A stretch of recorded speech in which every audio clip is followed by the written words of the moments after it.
Okay, I had a few little warnings about implementation inheritance that I wanted to give. Some things that can kind of surprise you about this idea that a class can inherit code from its parents.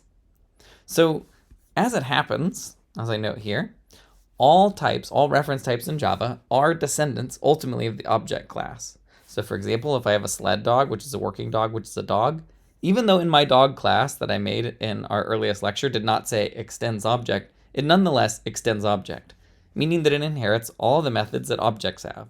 That's true of int lists, s lists, strings. They all have all the methods that are part of object. There's actually documentation you can read about here if you're curious about objects, but this goes all the way back to Java 1.0. Now what that means is that because all classes are hyponyms of object, they all have a toString method, an equals method, a hashcode method, a getClass method, and so forth.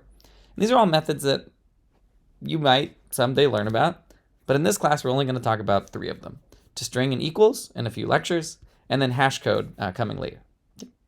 Now this design goes way back to when Java was first created in the 1990s. And for example, some of the ideas in it were just wrong, right? This idea of a method that returns an object of type object using this so-called clone method, it just doesn't make sense in modern Java at all. So it's just a fundamentally broken thing that you're stuck with, but usually you don't implement. The other thing is, we'll see later, the equals method doesn't necessarily behave the way you might expect. And so we'll come back to that. There's a bit of a gotcha there, that a user might assume something about the equals method that's not true, and so it's one potential danger. But again, we'll get to that later. Point being, though, that because inheritance is such a powerful and pervasive tool in Java, every single class in Java has these methods, which is kind of cool to know.